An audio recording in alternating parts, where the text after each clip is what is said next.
Well, welcome everyone. Thank you for joining CEFLI's educational webinar today, where we are going to be focused on how Reg BI may be enforced under the new SEC chair. So we will go ahead and get started with our main event today.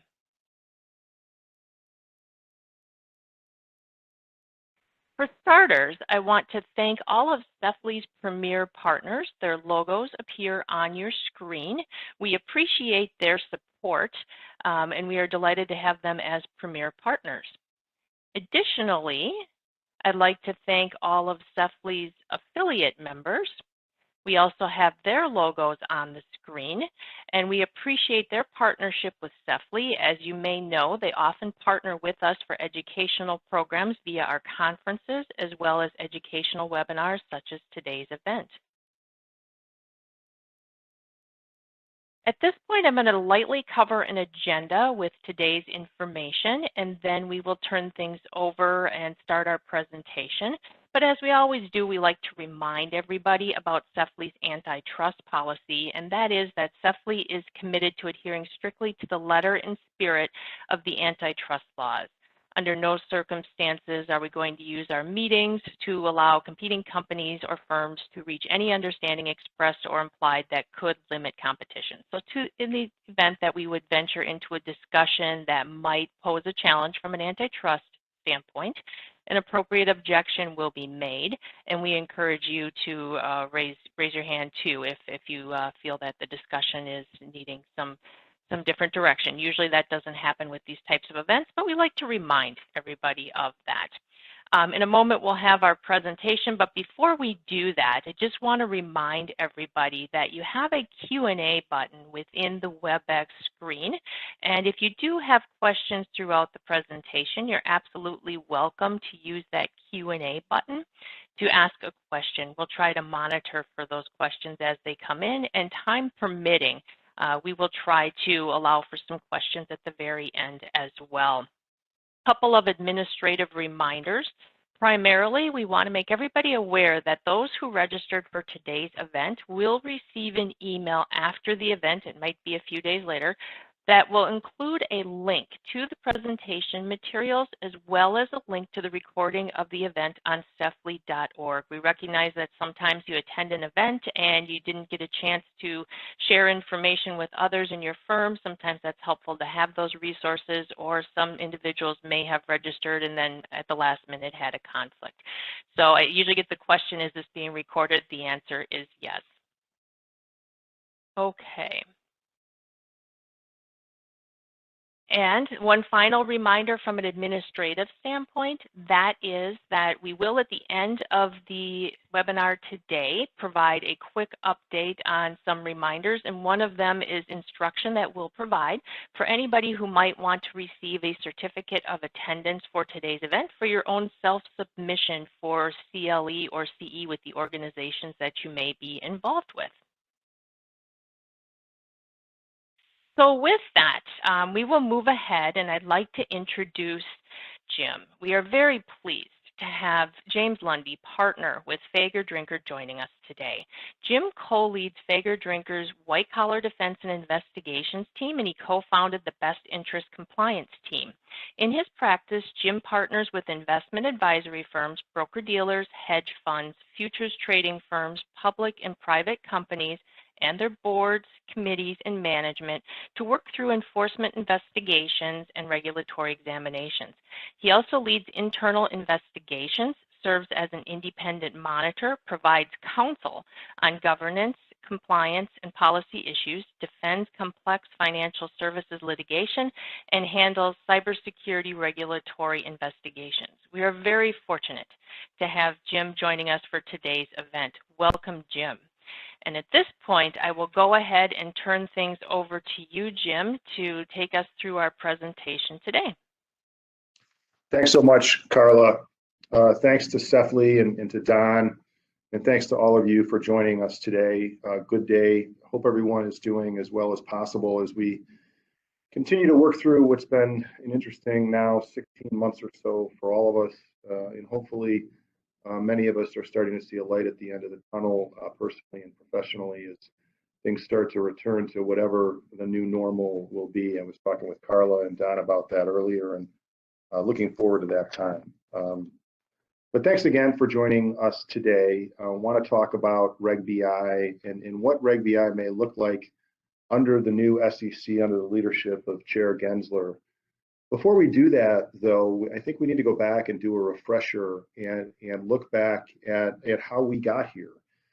And many of you will recall that Reg BI is broken down into 4 obligations, but when you look behind those obligations, they're really a blend of a couple different components. And while some folks may have disagreed with me and some of my colleagues, the longer we've studied this, I think those components remain the consistent foundations of Reg BI. And those are the disclosure and conflicts kind of regulatory regime from the Investment Advisors Act and the investment advisory industry, DOL and its regulatory regime focusing a great deal on conflicts, and the FINRA suitability rule. If you put those 3 ingredients in a blender and stirred it up with a proposed rule and a final rule and a bunch of comments in between and feedback by the SEC's divisions of trading and markets and investment management and commission staff, I think what you come out at on the other end with is Reg BI. And so I want to spend some time talking about the obligations under Reg BI, because as I move forward towards the end, one thing that I'll make clear is, at least for the foreseeable future, Chair Gensler has indicated that he does not plan to do anything with Reg BI from a regulatory rulemaking perspective. That said, and we'll talk about this towards the end, he has said in certain statements and remarks things that indicate that he's going to have an expansive and aggressive view of Reg BI. So let's turn to the disclosures, and let's start with the disclosure obligation. I think Reg BI starts with the disclosure obligation because while disclosure was contemplated in the suitability rule and the way that the federal common law securities laws were being interpreted when it came to suitability, disclosure was talked about, but was never a regulatory requirement in an SEC rule or in the Securities and Exchange Act of 1934, which has a particular section, Section 15, that from a federal statutory perspective is the governing body of federal securities laws for the brokerage industry. And we'd never had this type of legal structure in place from a rule and regulatory perspective until Reg BI. And so it started with the obligation to disclose.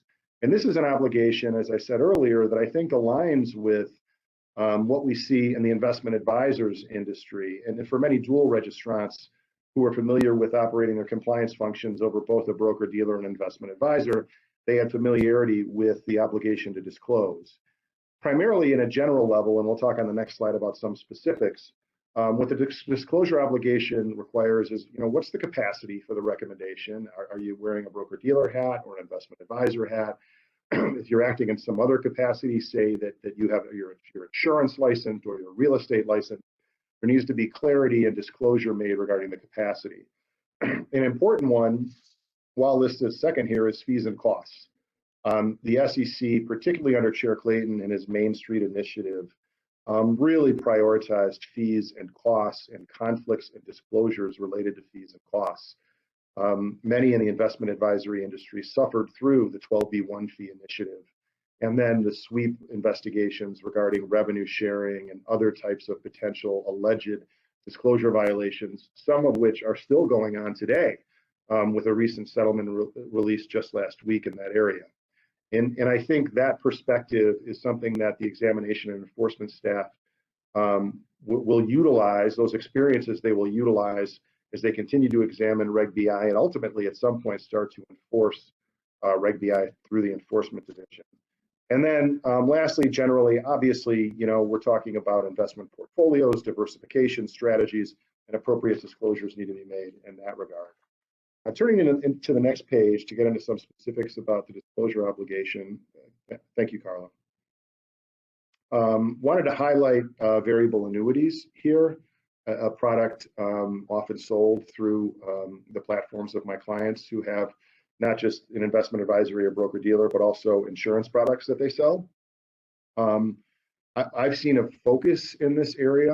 I have 2 clients that I'm working with in examinations. Both of them, the genesis of their business was an insurance company. Then they opened a broker-dealer business for their representatives to provide those services, and then an investment advisory business as well, such that they have a dual registrant where now they do a large part of their business coupled with the business done through the insurance affiliate. You know, if I have two clients, I just extrapolate that to then come to the conclusion that this is an area that I think the SEC examination program is looking at a little bit more than perhaps they did historically, where they may have relied more on FINRA or perhaps the DOL or perhaps insurance regulators to be looking into these issues. So in helping these two clients through their examinations, variable annuities and Reg BI and the obligations, all of them, including the disclosure obligation for Reg BI as it pertains to the variable annuity interest, has been part of the scope of the examination.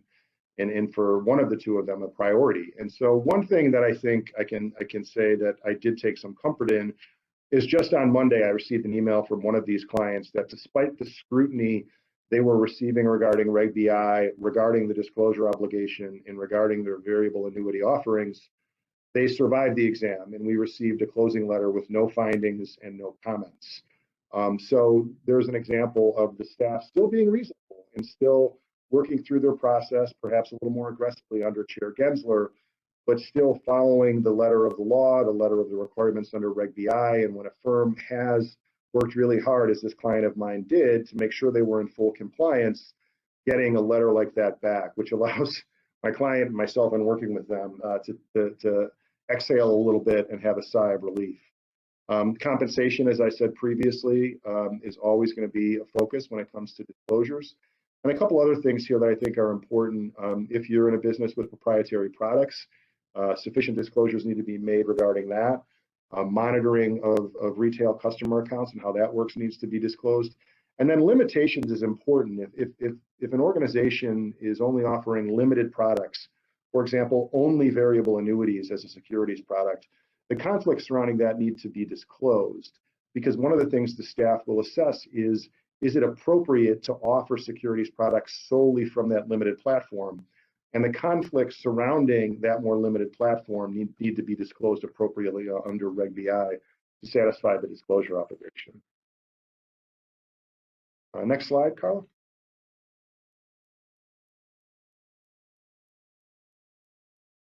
The care obligation. So this is where we see one of the foundations that I talked about earlier regarding FINRA's suitability rule. And when we start to unpack the care obligation, we see things like investment profile and the term reasonable basis. I've told clients, and I've spoken at presentations like this, and maybe I've said this before at a CEPLI presentation, but if you have two screens like I do, some people way smarter than me may have 4 or 5, but I have 2. And when Reg BI came out and I looked at the care obligation and I looked at the FINRA rule, they almost read the same. And the reason is when you look at the 2 dashes here, when you're talking about facts used to assess the risk reward in the investment as it relates to the retail customer's investment profile, what we're talking about is something that in FINRA parlance has been called customer specific suitability. The next point below that, which has to do with a more general and higher level suitability approach, is whether when you look at the customer and the customer profile and the customer specific suitability, whether the product and the product offering is such that the broker dealer can conclude that there's a reasonable basis in place to conclude that this offering and this recommendation is in fact in the best interest of the retail customer.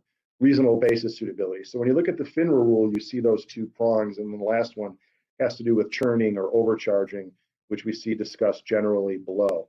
The care obligation also specifically talks about rollovers, and I'll talk about that a little bit more. But one of the things that we saw in Reg BI was a greater discussion of rollovers and how they would be governed under Reg BI. Ultimately, as we start to talk about the division of examinations and statements made, how they're examining for businesses and broker dealers that have a large rollover business to see how they comply with Reg BI.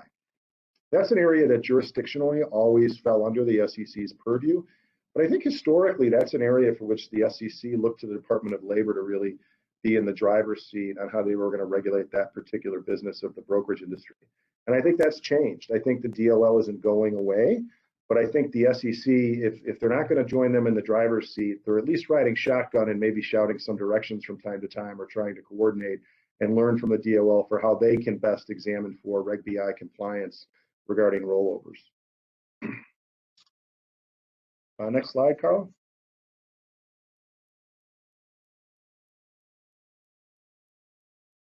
So regarding the conflict of interest obligation, I think this ties to the disclosure obligation, because if you have the material conflict of interest, you're oftentimes obligated to disclose, and disclose with as much specificity as possible. So this again gets back to kind of the genesis of the investment advisory regulatory regime. You know, how do we assess conflicts? What's the right process to do that? How do you evaluate whether it should be eliminated or not? If not eliminated, is it so material that it needs to be mitigated?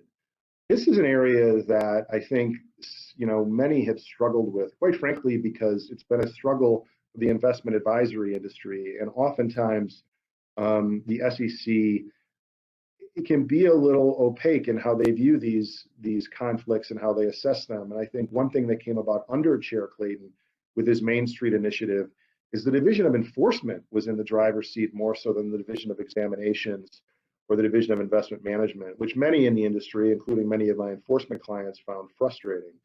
So what I have told clients now to be more proactive is to get a full assessment of what are your conflicts, develop some sort of documented process.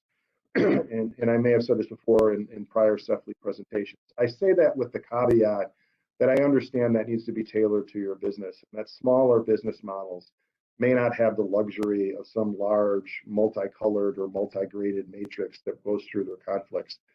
But at a minimum, no matter the size of your business, an understanding of conflicts, and in particular financial conflicts of interest, is incredibly important. You need to be able to identify them. You need to have a process that, after identifying them, makes that determination of whether to eliminate or mitigate. Then if you're going to mitigate, how are you going to mitigate? If you're going to mitigate, and whether or not you're going to mitigate, but it's disclosable, how it's going to be disclosed and why it's going to be disclosed that way. And ideally, that's a decision that should be made, I think, by some sort of collective unit, again, depending on the size of the business.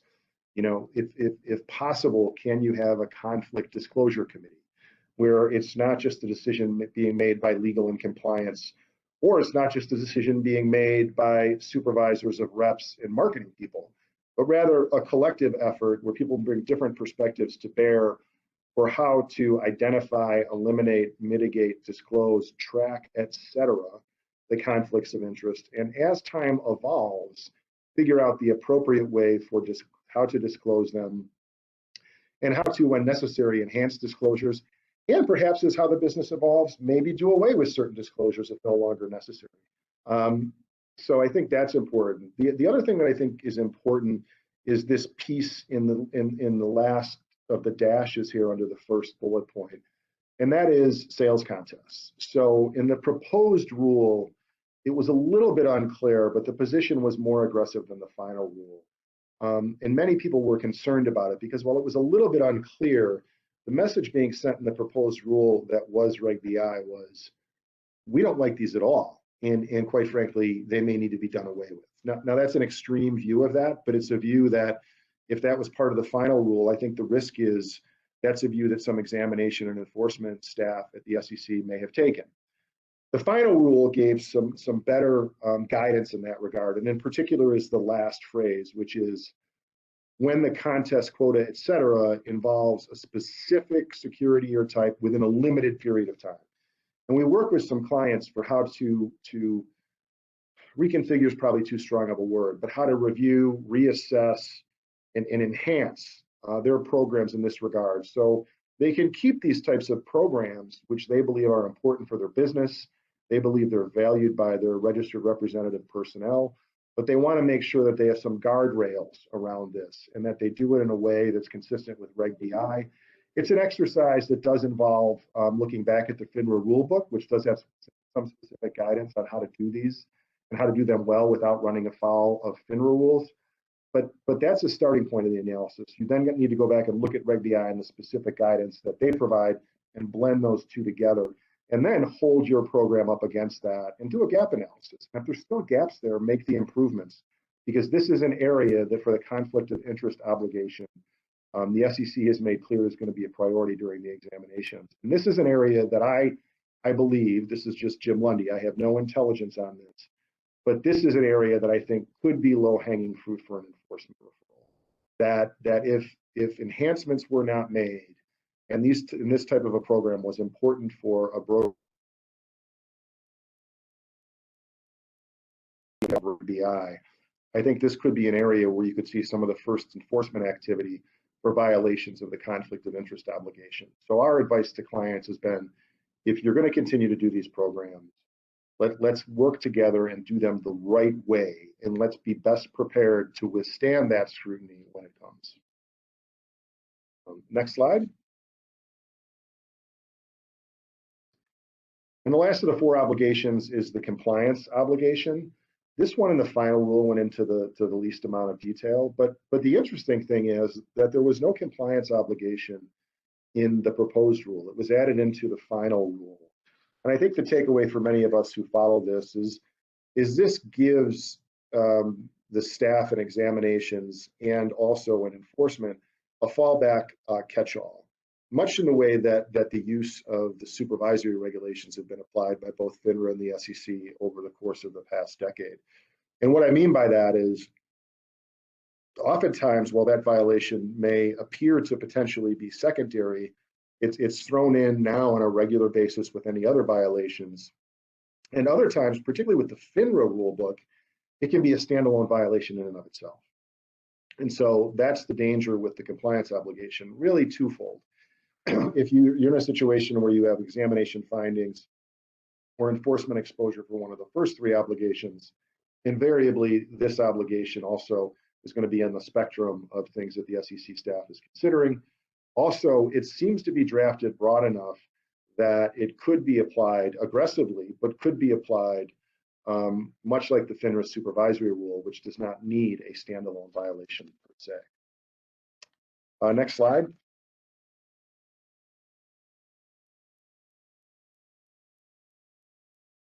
So as we get ready to move to the more recent developments and ultimately some things that Chair Gensler has said, wanted to talk before we move on from the obligations about the risk alert, which was cited to in previous slides that came out last spring. This risk alert, it's important. I want to emphasize this. It's important for everyone to understand that this reference to a good faith effort was isolated in time. It was a reference that I think the examination staff really utilized, and as I understand it, abided by in the first wave of Reg BI and Form CRS examinations. And as I'll talk about in a little bit, particularly under Chair Gensler, that wave is over from the perspective of many on the staff. So the idea that at this point in time, whether or not you were examined in that first wave, that you can push back on potential examination findings because of a good faith effort, it's going to be an uphill battle. Under Chair Kate Clayton, different chair, different regime, they wanted to put that message out there last spring so that firms had some comfort that, you know, a Reg BI deficiency in an examination was not going to turn automatically into, you know, an enforcement referral or some other aggressive posture by the staff. And so many of the clients I was working with at that time, we were talking about good faith efforts and how they were documented, the impact of the pandemic in quarantining, et cetera, et cetera. And the staff was willing to have a dialogue about those things.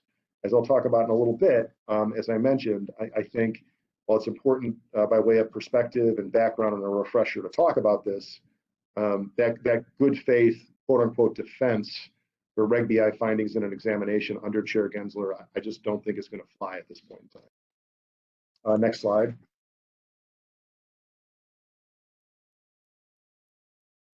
So just kind of continuing along the timeline as we build towards 2021 and the new SEC, I wanted to talk a little bit about this roundtable on Reg BI and Form CRS. And it's important to start to notice dates here as we move towards where we're at today. So this is October 26, 2020. This is pre-election. So at this time, we don't know the outcome of the election. We don't know that we're going to have a Democratic president. And we don't know that in all likelihood, we will then have a Democratic appointed SEC chair. And history's told us, and I'll repeat this a little bit later, that Democratic appointed chairs lean more towards pro-investor agendas, whereas Republican appointed chairs, despite what some may think about Chair Clayton and his Main Street initiative, historically have leaned a little bit more towards the investment industry. So, with that in mind, the roundtable, I think, was important for the staff to get out what some of the initial things that they learned, so people could understand that. Unfortunately, some of it was pretty basic. The first point that recommendations weren't being documented. Well, they make this nuanced point here because you can get mixed messages, and this was primarily trading and markets staff, FINRA regulatory staff. It's not required to document the rationale. I caution clients to say that's fine from a 5,000-foot platitude perspective that some senior officer is sharing at a roundtable. That does not necessarily mean that's how a staff person, boots on the ground examiner is going to think, or an enforcement lawyer is going to think. So documenting recommendations, incredibly important. When I was on the enforcement staff and then helped lead the examination program in the Midwest, we used to have a saying, if it's not documented, it may not have happened. So I think documenting recommendations is appropriate. Does that mean every single time you have a trade or every single time you sit down and talk strategy, it may or may not qualify as a recommendation? Do I have to document that? That's not what I mean. I'm not talking about keeping people up at night. What I'm talking about is when you're going to execute on a real recommendation that meets the definition of that term under Reg BI, at that point in time, there should be something documented at the minimum at a general level. And when you start to talk about more complex products or something that becomes more risky where a larger cost could be at play, it's in the firm's best interest to have better documentation. Some others simply handed examiners their suitability policies and procedures and thought that was going to withstand a Reg BI initial exam. I think we're flawed in their judgment. While the suitability rule is very much one of the foundational components of Reg BI, as I said, and almost reads like the CARE obligation, it is simply one of 4 obligations. So just having suitability policies and procedures is not going to withstand a Reg BI exam. So I think the staff here is kind of messaging a little bit like, here's some lowest common denominator things we found. If you're still in that spectrum and we haven't examined you yet, fix it. So, if by chance any of these apply to you, and for the vast majority and probably all of you, they do not, a little bit of what the SEC does with these roundtables and statements is send some messaging out there. So at this point in time, no one should have a suitability-based policy and procedure in their written supervisory procedures and claim with a straight face that that's a Reg BI policy. And a failure to have the other obligations addressed within your written supervisory procedures to comply with Reg BI. Training, and this gets a little bit into how you write your policies and procedures, and there's a variety of ways to do that, and oftentimes some off-the-shelf building block can be really helpful, it can be really cost-effective, and many firms may utilize that, and that's fine. It is a building block. Policies and procedures need to be tailored to your business. So simply having a policy and procedure that uses components of Reg BI, uses the risk alerts from last spring, and calls and refers to that as your WSP for that particular issue to be compliant with Reg BI are not going to withstand scrutiny. And in particular, if you're training on that topic, you need to train to the policies and procedures, which should then be tailored to your business. The other 2 points I think are important: risk profiles. This gets back to that element under the CARE obligation of customer-specific suitability and the importance of that. And then when I talk about the conflict of interest obligation, that second to last point, conducting periodic reviews. And if you have the resources, like I said, I strongly recommend a committee. I strongly periodically. Listen, we all have enough meetings. In the past 16 months, I think we've all probably had too many Zoom, WebEx, whatever the platform is, meetings. So this is not something that needs to occur on a weekly basis, but in some reasonable time frame for your business, of course, depending on the complexity of your business, depending on the financial conflicts that may arise for your business, you should be getting this group together periodically to do an assessment, to identify, eliminate, mitigate, disclose, etc., as I talked about before, what your conflicts are, particularly as they relate to financial conflicts. Next slide, please.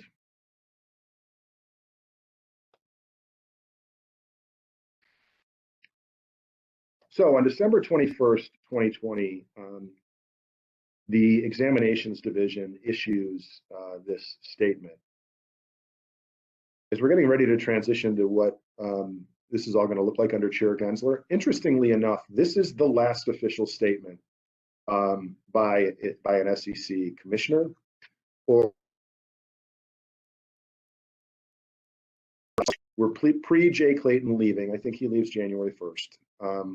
But he knows he's not going to get re-upped, and in fact, he had previously said he wasn't going to continue on, regardless of the presidential election outcome.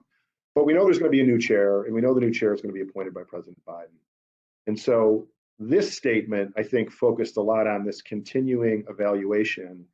And I'm also hearing at this time, particularly for the two clients I referenced earlier, who were a little bit surprised by this, that there's now a second wave of exams. And these are Reg BI exams that feel much more like traditional examinations. And many of you who lived through an exam, you know what that letter looks like, and the 25 document requests with some subparagraphs, and they want to do the opening meeting, albeit virtually. So these are very much in the feel of more traditional exams in terms of how the staff is approaching this. I think that's part of this statement, is to let the industry know that this is where the staff is at. This is why these exams are being implemented at this time. One of the two clients I talked about earlier actually went through one of the initial exams and went through that kind of initial triage type exam in the summer after the June 30th effective date, where they were kind of assessing good faith compliance, survived that, thought they were out of the woods, and then lo and behold, they were picked up for these second waves of exams that occurred and started at or around the time of this statement. Not surprisingly, costs are going to be a priority in terms of Reg BI compliance.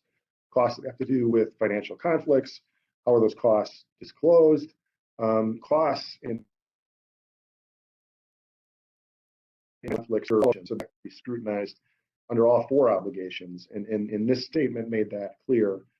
They also talked about costs of products, and how are products being assessed from a higher cost versus a lower cost. One question I get from staff all the time is, one question I get from clients, shouldn't confuse those two, all the time is,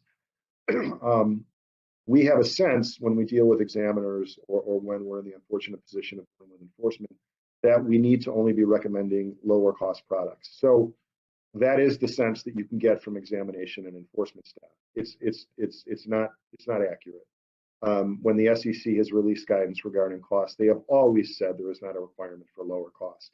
But of course, because cost is such a priority for the Examiners and Enforcement Division, that's what they focus in on.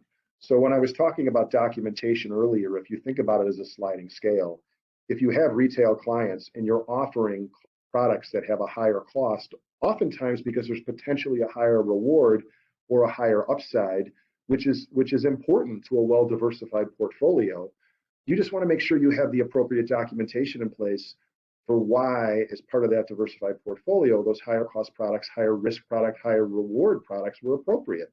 So that when the examiners come in and ask those questions, you can show them that documentation, the documented thought,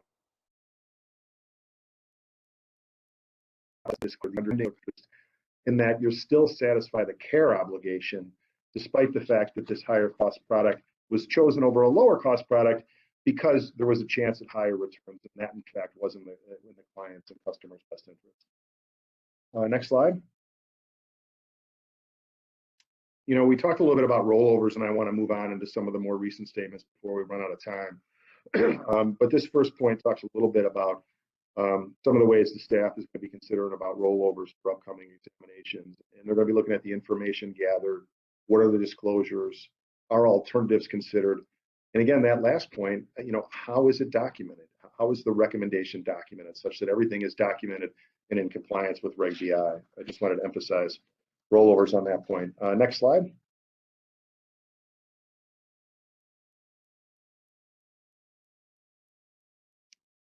So when I read the SEC 2021 examination priorities, which is a must read, and I'm sure the vast majority of you read this every year that it comes out, and it's not just a must read, it's a must read coupled with really, to keep banging the drum on this term, an obligation to then use it as a tool to look at your written supervisory procedures and almost do a gap analysis. Where are you at? Where can you make improvements? Under Pete Driscoll, the director of the Division of Examinations, they've been pretty transparent with what they're trying to do in the Division of Examinations, and the examination priorities letter is probably the utmost and strongest example of that. What I will say is, when I read it, the report, which is now much larger than it was 5 or 6 years ago, but then it didn't say much. So as we move through time, I'm still looking back at the December 20 statement. Now we're post-election, we're post-Gensler appointment, but he has not been sworn in to take the chair, and the acting chair is Allison Lee, who was publicly pretty vocal during her acting chairship, and obviously with the support of Chair Gensler and the Biden administration, but rarely, if ever, talked about Reg BI. Next slide. So Chair Gensler is sworn in, I think, on a Saturday in mid to late April. And one of his first opportunities to provide a public statement is in testimony before the House Committee on Financial Services. For those of you that don't know how this works, some folks may watch C-SPAN and some may not. They read their prepared remarks and then they take questions. I thought what was interesting is Chair Gensler's did not have to be how he should. That was reported in the financial press, and that's the source for the statements attributed to him below in the slide. And I thought it was interesting that one of the first points that he raised in response to a question was talking about the examinations and enforcement divisions. So he's talking about how this rule is going to be examined for and enforced, not necessarily revisiting it from a regulatory or rulemaking perspective. Now, in the next point, he uses the term vigorously in response to a question. I think it's not surprising. As I said, he's a Democratic appointed chair, pro-investor, and Chair Gensler has a very sophisticated understanding of rulemaking and what it involves, because he was the chair of the CFTC after the Dodd-Frank Act and was in charge of the largest rulemaking initiative for that agency in its history. And by all accounts, while some folks may have disagreed with him, he managed that very, very well. So he understands the complexity, the resource-intensive nature of going back to the drawing board, and the political capital, quite frankly, required in. I said here a little bit and say that they will continue to evaluate it. But I think the message that we've gotten from the lack of information about rulemaking and the lack of information regarding Reg BI being in the regulatory agenda, and additional remarks, as we'll see on the next slide, is that in the short term, in the near term, Chair Gensler is going to be viewing Reg BI aggressively, and the way that he plans to address it is he's going to apply it as written, and he's going to do that through the Division of Examinations and the Division of Enforcement. Next slide.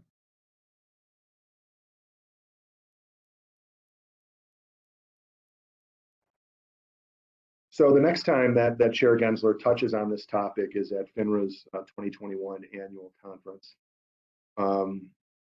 And again, this is not something that is put up on the SEC's website as a speech, but remarks that he's making.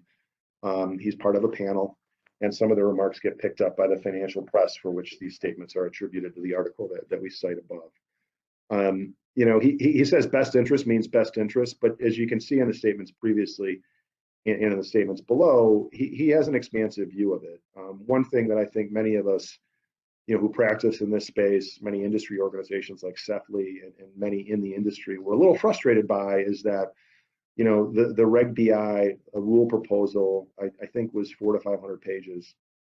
The final rule was 400 to 500 pages. The SEC does not define what best interest is. So that leaves Chair Gensler with the flexibility to work with his staff for how he wants them to interpret that term and apply it for the examination and enforcement program. And when it comes to enforcement, that ambiguity could ultimately lead to litigation and a U.S. district court or an appellate court, or someday, who knows, the Supreme Court ultimately defining what best interest is. But right now, Chair Gensler's words were best interest being as someone who's going to have a more expansive and aggressive view of this than his predecessor, Chair Clayton. His next bullet point reminds me of something that my general counsel used to say when I worked in-house briefly, which is when business folks came to her and would say, can I or could I do this? And she would often say, I don't know, should you? And so I think that's his point here, is like any complex rule, especially with that many pages behind it in the proposed and final rule release, despite the staff's best efforts, there can be ambiguities and there can be gray areas. Chair Gensler is pretty clear, and it's not surprising that firms leaving themselves exposed in this space of those ambiguities in that gray area are firms that are going to have a heightened exposure for the risk of findings and examinations, and with potential enforcement referrals and actions. The next point he raised was that they're in the examination phase. And so I found this interesting, because does that mean there's going to be another phase? Is that next phase an enforcement phase? And then I've heard this before, it gets back to that very Main Street retail investor focus, which is who and how do you want, your mom, your dad, your grandpa, your uncle, your sister, your brother to be advising, and how do you want the person advising them to think of their best interests? Next slide.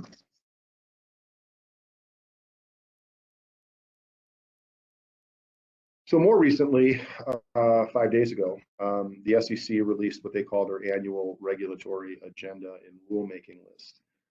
Very much regulatory focused. And what I mean by that is, I've been talking a lot about the Division of Examinations and the Division of Enforcement. The rulemakings are typically done in the policy divisions. In our world, for broker dealers, that's the Division of Trading and Markets. For investment advisors, the Division of Investment Management. They have an Office of General Counsel that gets involved. So this type of information, when publicly released by the SEC, is very much focused on this policy rulemaking world. So some members of the financial press and some clients called me and said, wow, we're really surprised that there was no reference of Reg BI. I actually did not find it surprising. The rule has been passed. It's gone effective. Firms have tried to get into compliance. There's been one wave of examinations for good faith compliance. We're now on a second wave, as I mentioned. And very much as Chair Gensler described, we are in the examination phase. What the next phase will be remains to be seen. Do I think they will continue to evaluate it? I do. In 2, 3, 4 years, may they want to revisit the rule? Perhaps. But it's become pretty clear in the short term, I think in particular with what has not been said, that from a rulemaking perspective, this is not a priority for Chair Gensler. But don't confuse that with that it may still, and sounds like it in fact will be, a priority for the divisions of examinations and the Division of Enforcement. Next slide.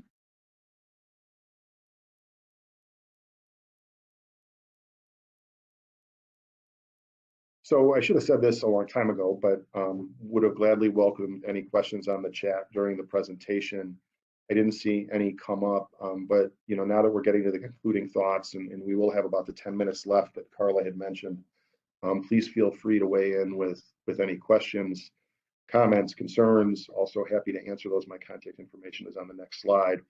But just wanted to leave folks with this thought. As I mentioned, in the short term, we're not looking at any rulemaking or regulatory. I'm going to utilize the examinations division to be the leaders for the SEC in this space. But I think he's going to be more expansive and more aggressive than his predecessor. and we shouldn't be surprised by that.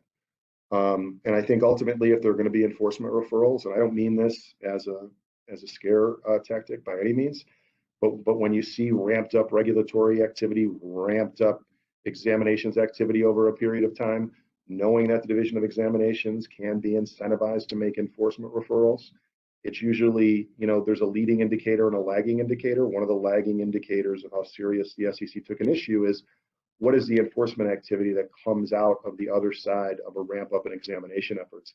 And history has shown us that we typically do see some enforcement activity 6 months, 9 months, a year after the examiners have ramped up really an industry-wide effort such as the one that we've seen with RegBI.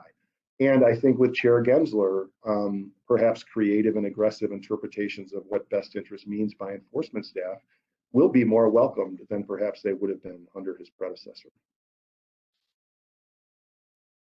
Next slide.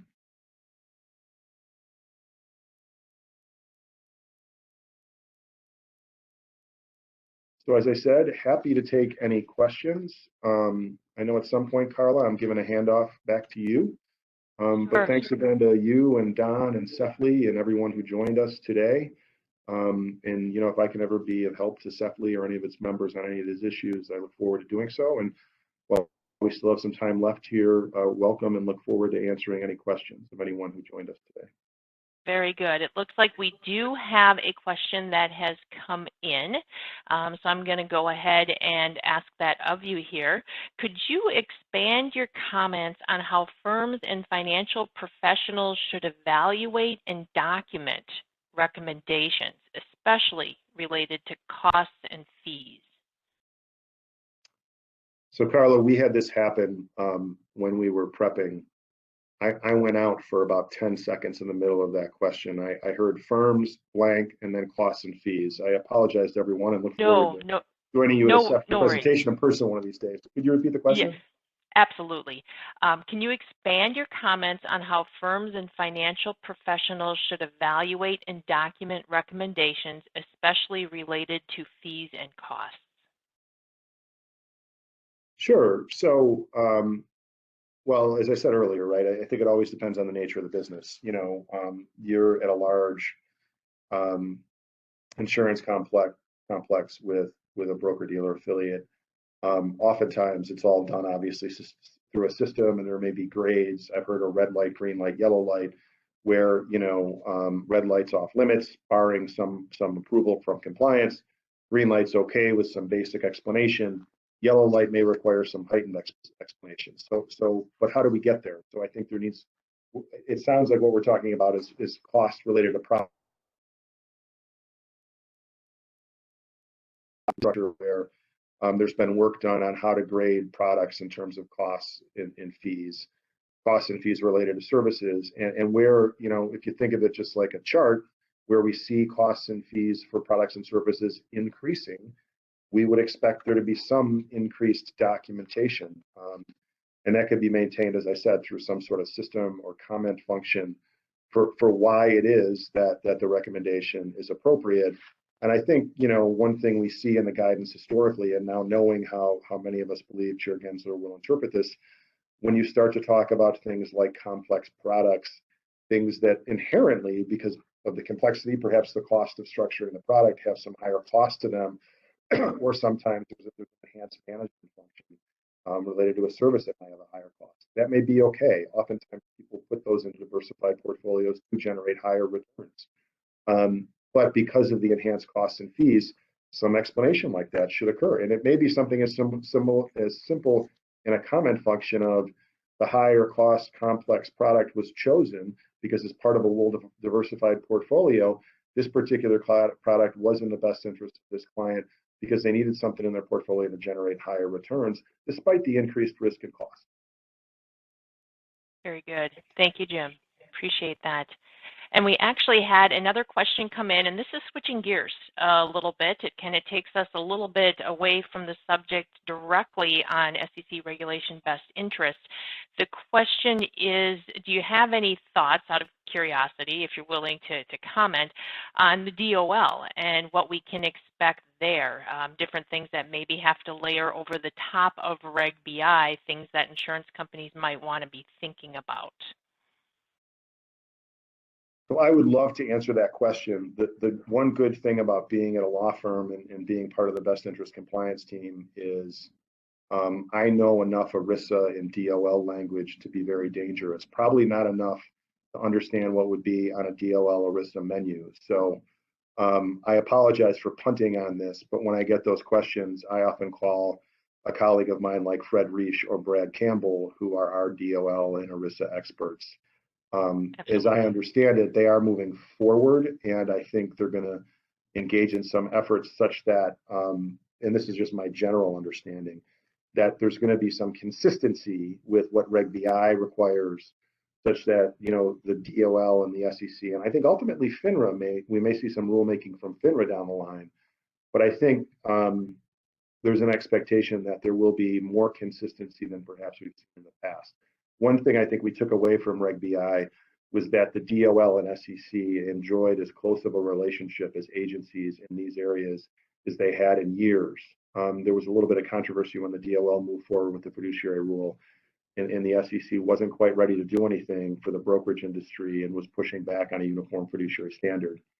I think when Reg BI was in its infancy, and when the proposed rule came out, as many of us read it closely, including my colleagues, Mr. Reich and Mr. Campbell, we were struck at the level of detail that the SEC's proposal went into, building on you know, foundational points from DOL and from the DOL requirements regarding conflicts and disclosures. So while I can't answer it specifically, I can generally say that I agree with my colleagues that I think there's going to be more in common 5-10 years ago. Very good. Thank you. I'm looking at our Q&A queue here, and it looks like we have covered all of the questions. I'm just going to double check the chat, make sure I didn't miss anything in that session. Looks like we're good as well. So with that, I'm going to advance the slide to your contact information. Just want to make everybody aware that we've got Jim's contact information here. And as I noted at the beginning of our presentation today, we are recording this session, and we will provide a copy of the presentation materials as well as a link to the recording to everybody who registered for the event in the upcoming days. So if you do need to reach out to Jim, you'll have that information. So what I'd like to do at this point is say thank you, Jim, sincerely, for taking time out of your busy schedule today. We've all benefited from your expertise regarding regulation best interest and what we might anticipate with upcoming waves of exams. Thank you so much for being with us today. We appreciate it. And before we conclude today, a couple of CEFLI reminders. Thank you. Before we conclude today, just a couple of CEFLI reminders, as we always do. For starters, after the event, you'll receive a survey. We very much value your feedback, so we encourage you to take the survey. I think it's maybe 4 questions. It's a fast one. For anybody who is looking for a certificate of attendance, for those who have attended this session in its live format, you may reach out to Nancy Perez. Her email is on the screen in front of you to request the form that you can use for your own self-submission for CE with the organization you're involved with. And then just a reminder of some upcoming events with CEFLI. At the end of July, we will have a webinar on charts, graphs, and benchmarking data, oh my, where we will do a debrief of CEFLI's annual compliance and ethics benchmarking survey. We will identify the trends and things for individuals to be aware of within our industry regarding a number of metrics, including things like staffing, budgeting, travel, education, key compliance issues, etc. And then we encourage everybody to mark their calendars for CEFLI's upcoming annual conference. That will take place virtually on September 22nd and 23rd. So please mark your calendars. We will have more information and an agenda regarding the event in the upcoming weeks. So with that, I will go ahead and conclude our webinar for today. Again, thank you, Jim, for joining us. Thank you, everybody, for attending this webinar. We're very pleased that we had an opportunity to connect you with such an expert within the industry. Thanks, everyone. Have a great afternoon. Bye-bye.